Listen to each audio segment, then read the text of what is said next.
पढ़े हिंदी में आज मैं आपको पढ़ाऊंगी वाक्य विचार में वाक्य के प्रकार।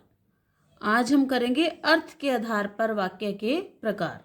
देखिए, अर्थ के आधार पर वाक्य के 8 प्रकार हैं।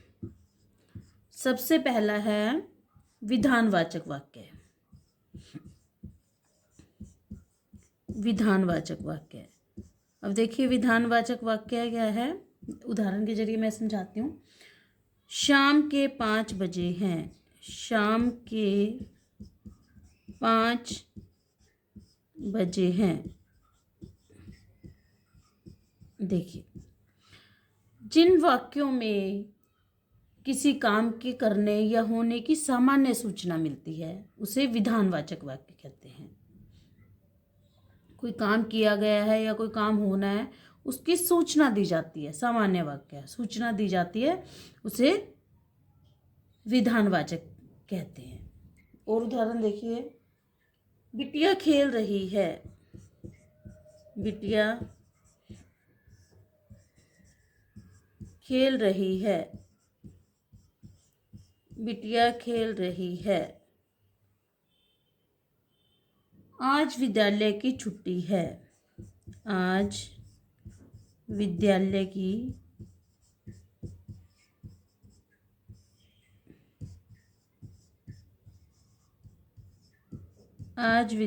की छुट्टी है। तो देखिए, इनमें सीधी सीधी सूचना दी है किसी कार्य के होने की या करने की, तो इन्हें विधानवाचक वाक्य कहते हैं। अब दूसरा है प्रश्नवाचक वाक्य। देखिए, दूसरा है प्रश्नवाचक वाक्य। प्रश्नवाचक वाक्य में क्या है, जिन वाक्यों में प्रश्न पूछा जाता है उन्हें प्रश्नवाचक वाक्य कहते हैं। जैसे, आप कहाँ जा रहे हैं। आप कहाँ जा रहे हैं। जहाँ कोई बात पूछी जाती है, किसी से प्रश्न पूछा जाता है, जहाँ वो प्रश्नवाचक वाक्य कहलाते हैं। प्रश्न पूछा है, बिल्कुल साधारण है, ये भी कोई मुश्किल नहीं है, इसमें बहुत आसान है।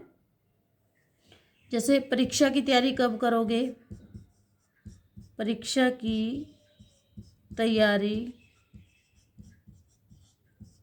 कब करोगे। देखिए, प्रश्न पूछा गया है। जहाँ कब, कहाँ, कैसे, क्यों प्रश्न पूछा जाए, कोई बात पूछी जाए, तो उसे प्रश्नवाचक वाक्य कहते हैं। अब तीसरा है विस्मयादिबोधक वाक्य। जैसे कि नाम से स्पष्ट है, विस्मय यानी ये वाक्य जो है हर्ष, खुशी, घृणा, शोक को प्रकट करते हैं। जैसे देखिए, विस्मयादिबोधक, विस्मय यानी हैरानी, विस्मय, विस्मयादिबोधक, विस्मयादिबोधक वाक्य हैरानी को, खुशी को, शौक को, घृणा को प्रकट करते हैं ये।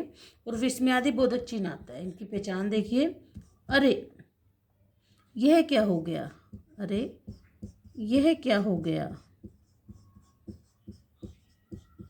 ये देखिए, अरे यह क्या हो गया। तो देखिए, अरे के बाद विस्मयादिबोधक चिन्ह है, हैरानी का भाव है। देखिए, बाप रे इतनी ऊंची इमारत। बाप रे इतनी ऊंची इमारत। देखिए, इसमें भी हैरानी का भाव है, विस्मय का भाव है यानी हैरानी का, तो विस्मयादिबोधक चिन्ह आया है, तो इन्हें विस्मयादिबोधक वाक्य कहते हैं। जैसे, छी छी कितनी गंदगी है। छी कितनी गंदगी है। देखिए, इसमें क्या है, छी के बाद विस्मयादिबोधक चिन्ह, इसमें क्या है, घृणा का भाव दिखाया है, तो ये विस्मयादिबोधक चिन्ह लगाए हैं, तो इन्हें विस्मयादिबोधक वाक्य कहते हैं। जहाँ पर हैरानी, खुशी, घृणा, शोक, दुख का भाव दिखाया हो तो उन्हें विस्मयादिबोधक वाक्य कहते हैं। अब है इसमें चौथा हमारा है आज्ञार्थक वाक्य। आज्ञार्थक वाक्य देखिए, इनमें क्या है, कोई आज्ञा हमें किसी से लेनी हो, अनुमति देनी हो या कोई आदेश देना हो, तो ये तीनों भाव इसमें आते हैं आज्ञार्थक वाक्य में। जैसे तुम वहाँ नहीं जाओगी, तुम वहाँ नहीं जाओगी, ये देखिए इसमें आज्ञा दी गई है, आज्ञा का भाव है, और अनुमति मांगी जाए किसी से या अनुमति दी जाए। अब तुम खेल सकते हो, अब तुम खेल सकते हो, अनुमति दी गई है इसमें वाक्य में, तो ये आज्ञार्थक वाक्य में आता है। ये सभी आज्ञार्थक वाक्य में आते हैं। जैसे निवेदन किया गया हो, कृपया 1 गिलास पानी दीजिए, कृपया 1 गिलास पानी दीजिए। निवेदन का भाव है, यहाँ पर प्रार्थना की गई है, निवेदन किया गया है, ये भी आज्ञार्थक वाक्य में आएंगे। और जैसे झूठ बोलना अच्छी बात नहीं है, झूठ बोलना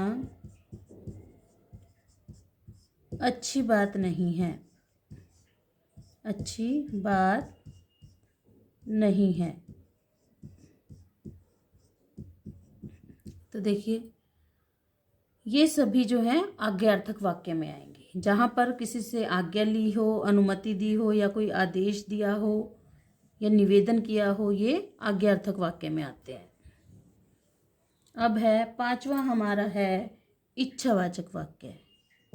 पांचवा है इच्छावाचक वाक्य। अब देखिए इच्छावाचक में क्या है कि ये वाक्य इच्छा, आशीर्वाद या शुभ कामना का बोध कराते हैं। जैसे कोई मनोकामना, कोई शुभ कामना, हमने किसी को बधाई दी हो, कोई शुभ कामना किसी के लिए की हो, तो ये इच्छावाचक वाक्य में आते हैं। जैसे ईश्वर तुम्हें लंबी आयु दे, ईश्वर तुम्हें लंबी आयु दे, ईश्वर तुम्हें लंबी आयु दे। देखिए फिर है इच्छा व्यक्त की गई है। जैसे हम चाहते हैं कि तुम हमेशा खुश रहो, तुम हमेशा खुश रहो,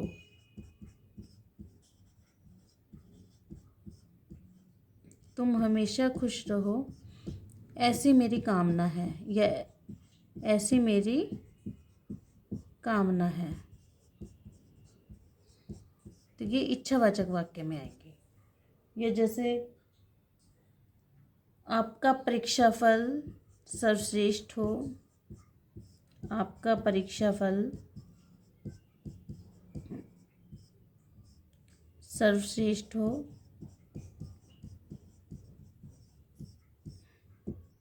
तो किसी के लिए कोई इच्छा यानी किसी के लिए कोई कामना करना, कोई शुभ कामना देना, ये इच्छावाचक वाक्य में आता है।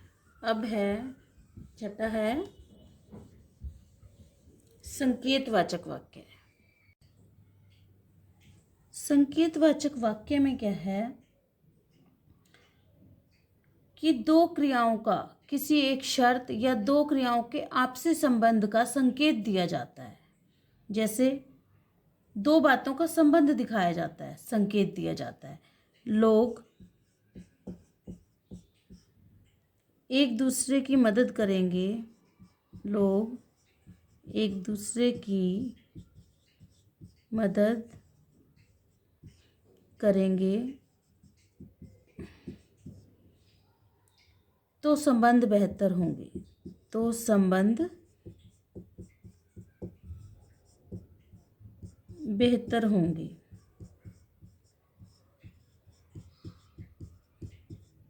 देखिए यहाँ स्थिति की ओर संकेत दिया है कि लोग एक दूसरे की मदद करेंगे तो संबंध बेहतर होंगे। संकेत दिया है कि एक दूसरे की मदद करेंगे तो संबंध बेहतर होंगे। एक स्थिति का दूसरी स्थिति के साथ संबंध दिखाया है, संकेत दिया है। वर्षा अच्छी हुई, देखिए उदाहरण, वर्षा अच्छी हुई,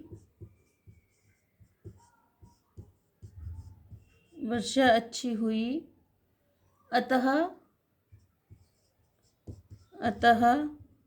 फसल भी खूब उगी, अतः फसल भी खूब उगी। देखिए यहाँ पर भी संकेत दिखाया है स्थिति का कि वर्षा अच्छी हुई इसीलिए फसल खूब उगी। तो ये संकेत दिखाया, संबंध दिखाया स्थिति में। तो अब देखिए, जैसे और उदाहरण भी आपको इसके समझा के मैं स्पष्ट करती हूँ। अगर सही खेलोगे तो अवश्य जीतोगे, अगर सही खेलोगे, अगर सही खेलोगे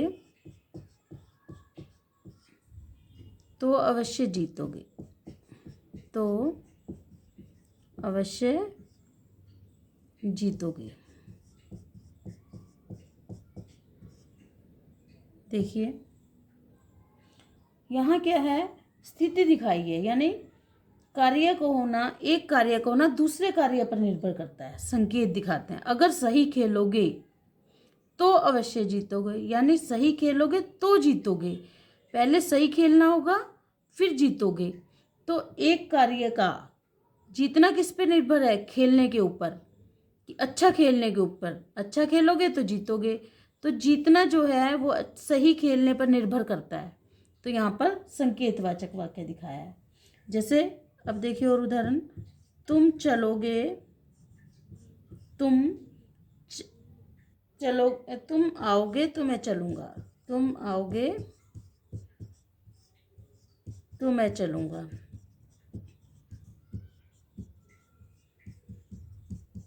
देखिए, तुम आओगे तो मैं चलूँगा, यानी आने के ऊपर चलना निर्भर है कि तुम आओगे तो मैं चलूँगा तुम्हारे साथ। तो क्या है कि एक कार्य का, ये मेरे चलने का यानी तुम्हारे आने के ऊपर निर्भर करता है। तो ये संकेत दिया जाता है इसमें, तो इसीलिए इसे संकेतवाचक वाक्य कहते हैं। अब देखिए 7वां भेद है निषेधवाचक वाक्य, नकारात्मक वाक्य जिन्हें कहते हैं निषेधवाचक वाक्य, जिनमें किसी कार्य के लिए मना किया गया हो। उदाहरण देखिए, वह पढ़ नहीं रहा है, वह पढ़ नहीं रहा है। या हम कहें,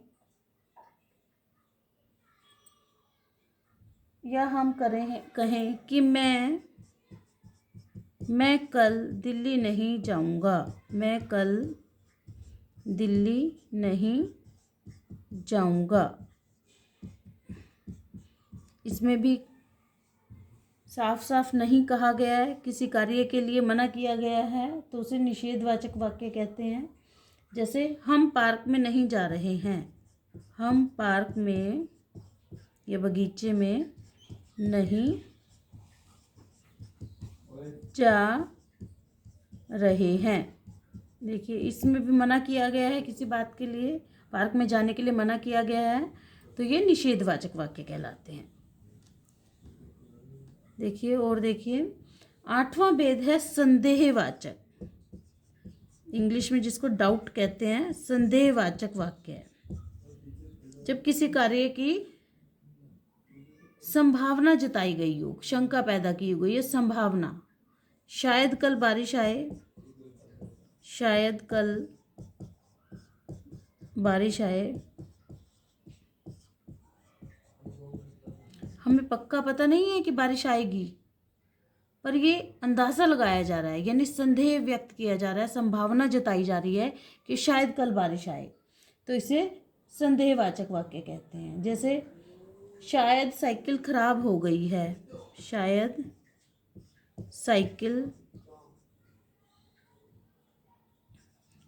साइकिल खराब हो गई है।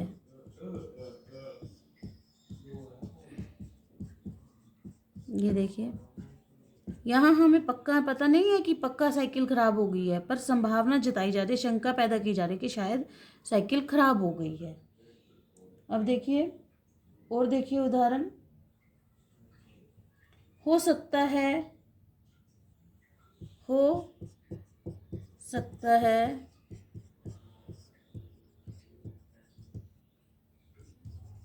हो सकता है भारत ये मैच जीत जाए। भारत यह मैच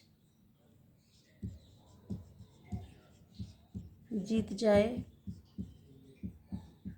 देखिए, हो सकता है भारत ये मैच जीत जाए, कोई पक्का नहीं है, गारंटी नहीं है कि भारत मैच जीत जाएगा, परंतु ये संभावना जताई जा रही है, यहाँ शंका बताई जा रही है कि शायद हो सकता है भारत यह मैच जीत जाए। तो ये संदेहवाचक वाक्य आते हैं। तो इस तरह हमने अर्थ के आधार पर वाक्य के 8 भेद किए हैं। विधानवाचक वाक्य, प्रश्नवाचक, विस्मयादिबोधक, आज्ञार्थक, इच्छावाचक, संकेतवाचक, निषेधवाचक और संदेहवाचक। तो कैसा लगा बच्चों आपको वीडियो ये? अगर अच्छा लगा हो तो मेरे चैनल को आओ पढ़ें हिंदी को सब्सक्राइब करें। ओके बेटा, आपका दिन शुभ हो।